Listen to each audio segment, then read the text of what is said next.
Quick online में आपका फिर से स्वागत है। आज हम बात करेंगे रेस्पिरेशन की। रेस्पिरेशन में हम आज पढ़ेंगे physiological anatomy of respiratory system. बात करते हैं डेफिनेशन की। होता क्या है रेस्पिरेशन? तो रेस्पिरेशन एक ऐसी प्रोसेस है जिसमें हम ऑक्सीजन शरीर के अंदर लेते हैं और कार्बन डाइऑक्साइड शरीर से बाहर छोड़ते हैं।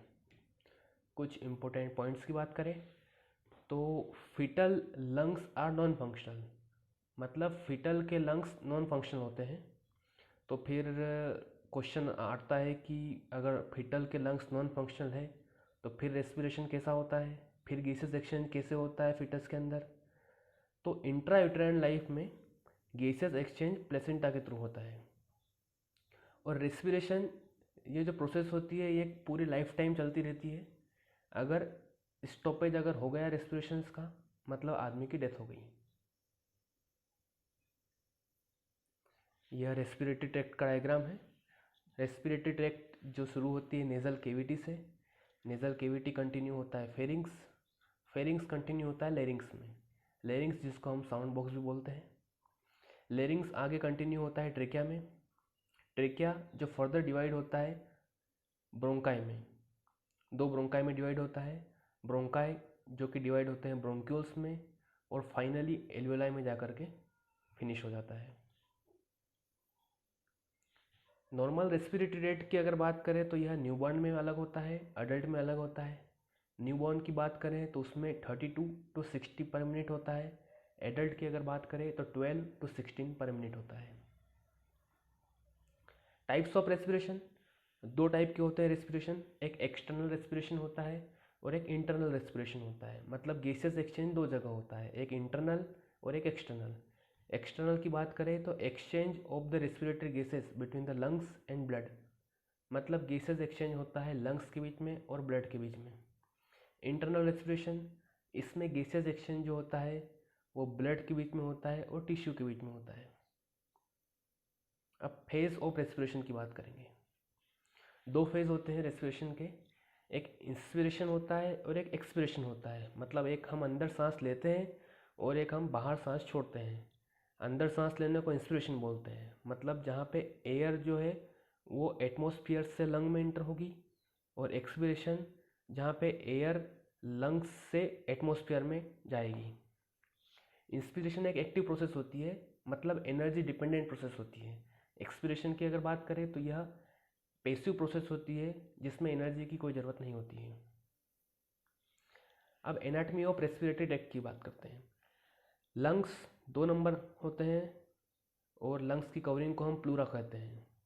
प्लूरा जो होते हैं ये बाई लेयर्ड होता है, मतलब 2 लेयर होती है प्लूरा की। एक विसरल प्लूरा होता है, एक पैराइटल प्लूरा होता है। विसरल प्लूरा जो कि लंग्स की सरफेस से फर्मली अटैच्ड होता है, और सेकंड लेयर होती है पैराइटल प्लूरा।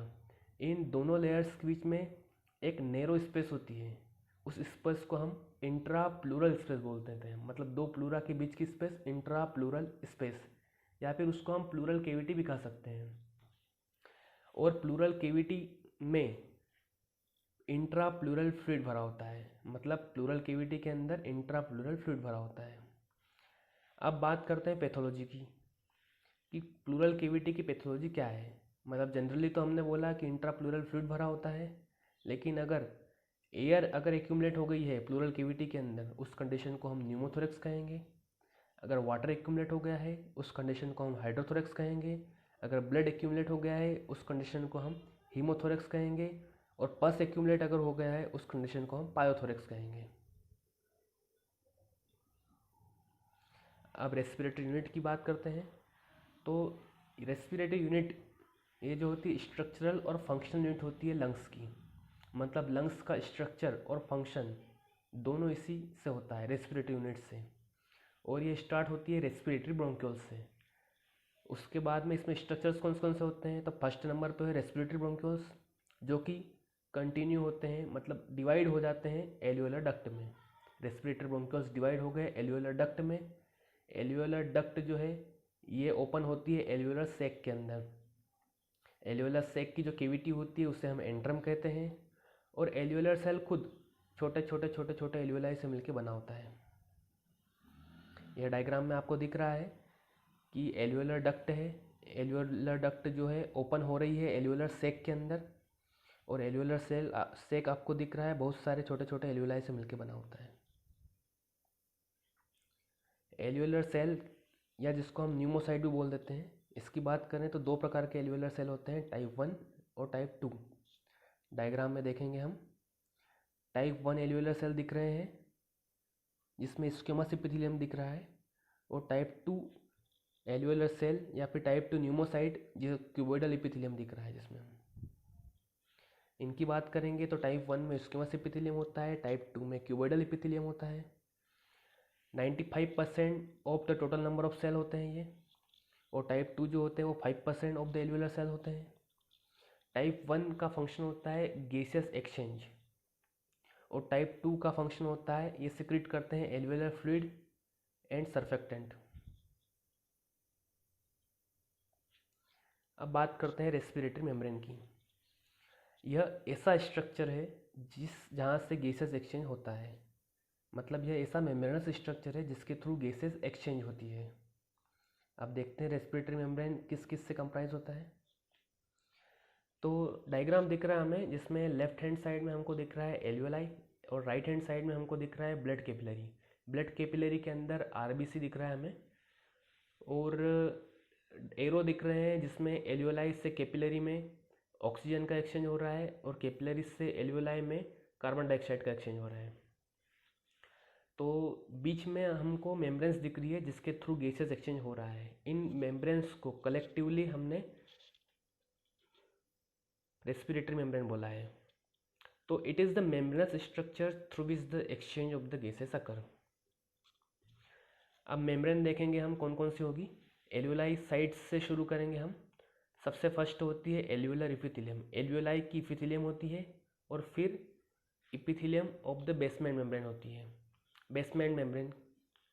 उसके बाद में कैपिलरी की साइड से देखेंगे तो कैपिलरी की एंडोथेलियम होती है, और फिर कैपिलरी की बेसमेंट मेम्ब्रेन होती है, और इन दोनों के बीच में इंटरस्टिशियल स्पेस होती है। यानी हम एल्वियोलाई से कैपिलरी की तरफ जाएंगे तो फर्स्ट लेयर आती है एल्वियोलर इपिथेलियम, सेकंड आती है epithelial basement membrane, third number पे आता है इंटरस्टिशियल स्पेस, फोर्थ नंबर पे आता है कैपिलरी की बेसमेंट मेम्ब्रेन, फिफ्थ नंबर पे आता है कैपिलरी एंडोथेलियम। अब फंक्शंस की अगर बात करें तो मेन फंक्शन होता है लंग्स का गैसेस एक्सचेंज में, लेकिन इसके कुछ नॉन रेस्पिरेटरी फंक्शंस भी होते हैं, उनकी बात करते हैं। सबसे पहला फंक्शन होता है ऑल्फैक्शन। हम सब जानते हैं नोज़ का फंक्शन होता है ऑल्फैक्शन। नोज़ के अंदर ऑल्फैक्टरी रिसेप्टर्स होते हैं जो कि स्मेल के लिए रिस्पॉन्सिबल होते हैं। दूसरा फंक्शन होता है वोकलाइजेशन। वोकलाइजेशन जो होता है वो लेरिंग्स की मदद से होता है, इसलिए हम लेरिंग्स को साउंड बॉक्स भी कहते हैं। थर्ड नंबर की बात करें तो prevention of the dust particle. हम जानते हैं कि हमारे नोज़ में बहुत सारे हेयर्स होते हैं, तो कुछ भी डस्ट पार्टिकल अगर होंगे तो वो सबसे पहले हेयर्स से के साथ कांटेक्ट होंगे और हेयर से फिल्ट्रेट हो जाते हैं वो। अगर कुछ पार्टिकल हेयर को भी क्रॉस कर गए तो नेज़ल कैविटी में म्यूकस होता है, वो म्यूकस से चिपक जाएंगे और आगे नहीं जा पाएंगे। अगर वो म्यूकस को भी क्रॉस कर गए तो एल्वियोलाई के अंदर मैक्रोफेजेस होते हैं, वह मैक्रोफेज जो है वो फाइट करेंगे, उनको फेगोसाइट करेंगे और उनको ख़त्म कर देंगे। अगर यह भी नहीं हो पाया उसके बाद में कुछ रिफ्लेक्स होते हैं, कफ रिफ्लेक्स है, स्नीज रिफ्लेक्स है, जिसके थ्रू डस्ट पार्टिकल जो होता है वो हम बाहर कर सकते हैं। फोर्थ फंक्शन की बात करते हैं तो डिफेंस मैकेनिज्म। तो लंग्स में leucocyte, macrophage, mast cell, natural killer cells होते हैं जिनका फंक्शन होता है डिफेंस में। फिफ्थ फंक्शन होता है maintenance of the water balance. तो इसमें बात करते हैं, हम जानते हैं जब एक्सपीरेशन करते हैं हम तो एयर के साथ साथ में थोड़ा बहुत मॉइस्चर कंटेंट भी हम एक्सपीरेट कर देते हैं, मतलब साथ साथ में मॉइस्चर कंटेंट भी इवोपरेट होता है। Sixth function regulation of the acid base balance. तो टिश्यू प्रोड्यूस करते हैं कार्बन डाइऑक्साइड, जो कि कार्बन डाइऑक्साइड वाटर के साथ कंबाइन होता है ब्लड में और वह H2CO3 बना देता है। H2CO3 एक अनस्टेबल कंपाउंड होता है, वह H+ और HCO3 नेगेटिव में कन्वर्ट हो जाता है। अब H+ का प्रोडक्शन बढ़ता है तो यह बैलेंस होता है regulation of acid base balance. अब बात करते हैं सेवंथ की, एंटीकोएगुलेंट फंक्शन। तो लंग्स सिक्रेट करते हैं हेपेरिन, हेपेरिन जो कि एक एंटीकोगुलेंट होता है। एट्थ की बात करते हैं सिक्रेशन ऑफ द ACE मतलब angiotensin converting enzyme. Lungs secrete करते हैं ACE को, जो कि एंजियोटेंसिन फर्स्ट को एंजियोटेंसिन सेकंड में कन्वर्ट कर देते हैं, और जिसका मेन रोल होता है ECF को मेंटेन करने में और ब्लड प्रेशर को मेंटेन करने में। Thank you.